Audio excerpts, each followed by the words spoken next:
Hey everybody, Vincent again, and I've been getting some questions about people who are using Windows 7 computers and trying to make their computers into a Wi-Fi adapter.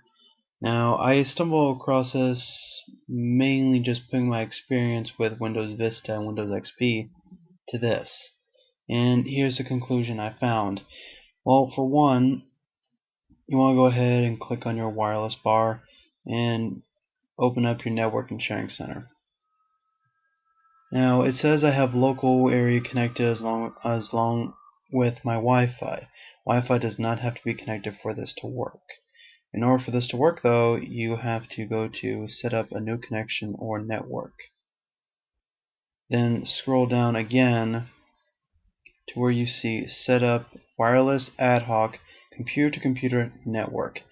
Now for those of you who don't have this option, stop asking me. I don't know why you don't have the option, because every computer I use from Vista and 7 have the option.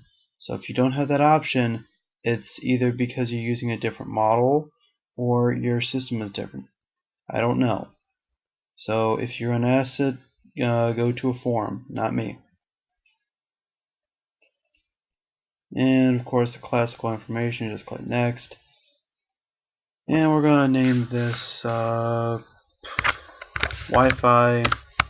hotspot. Now, of course, you can set it for a WPA2 personal or a web address. I'm just going to keep this as open. And I'm not going to say this is a network because this is all temporary. Click next. Alright, and here's the classic stuff, blah blah blah. Make sure you turn on the internet sharing.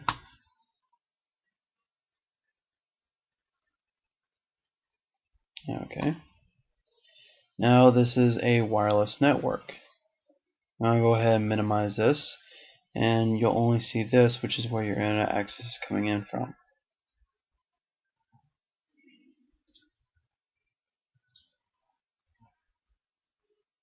And right now it says waiting for users. It's basically waiting for you for people to connect. Good news on to this part is you can still access your internet, everything like that. For example, I'm going to go ahead and open up Firefox. Rooster Teeth had no problem loading up. Achievement Hunter neither. Alright, and I'm going to go ahead and switch over to another software showing the Xbox 360 or my iPod connecting to this. And we're back. Now I've already tested this, and just to prove something here, I do not know why, but for some reason, as you see, it says Wi-Fi hotspot. I'm going to go ahead and connect to it.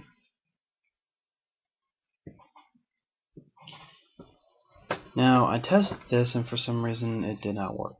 So I'm going to be skipping a load of this.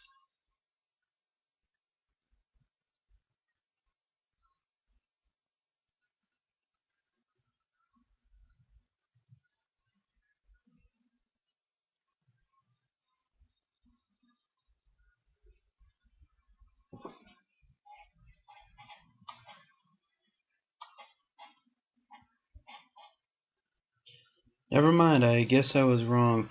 Alright, just for a little bit of a troubleshooting thing here. If you did the same thing that I did, as I showed you before, what will happen when you try to connect to the Xbox for the first time, it will not set up the connection correctly. It will just not work for a while.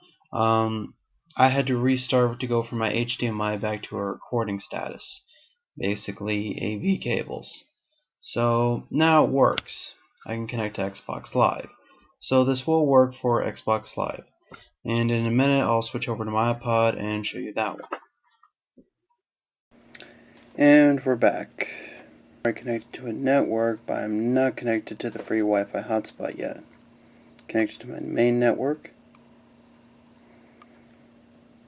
And go ahead and connect to Wi-Fi hotspot. And make sure you wait for those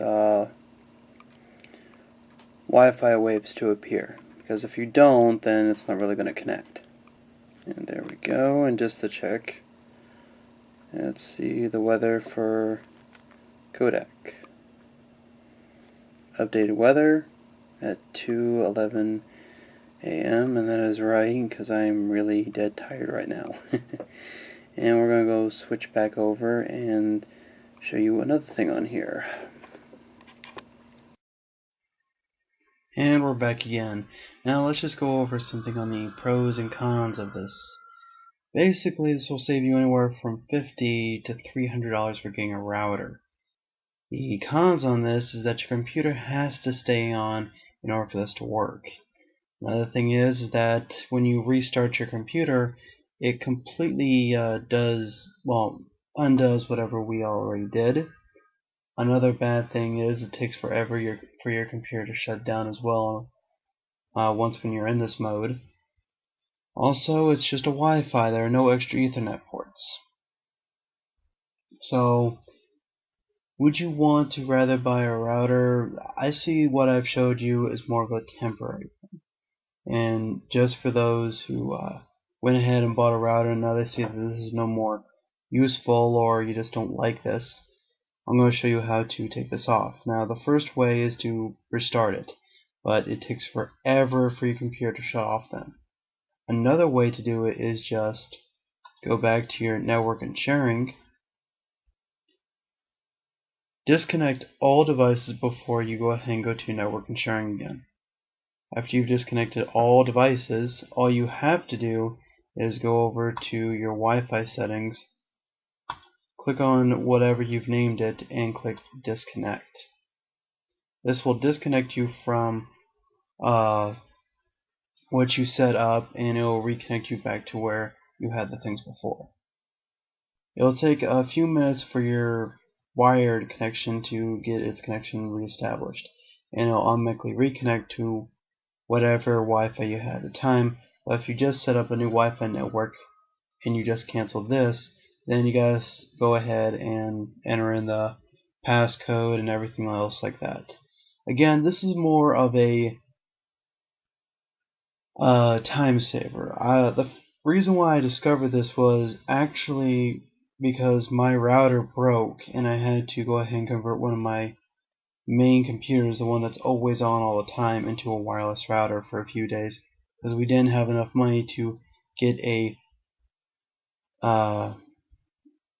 good router. The type of router I'm talking about is not Linksys because they suck for gaming, but a router where it's good for gaming and just about everything. So again, it's more of a last resort kind of thing in case your router does fry or you're thinking about getting a router. Anyway, this has been Full Flame Productions, and I look forward to seeing you all in another one of my videos.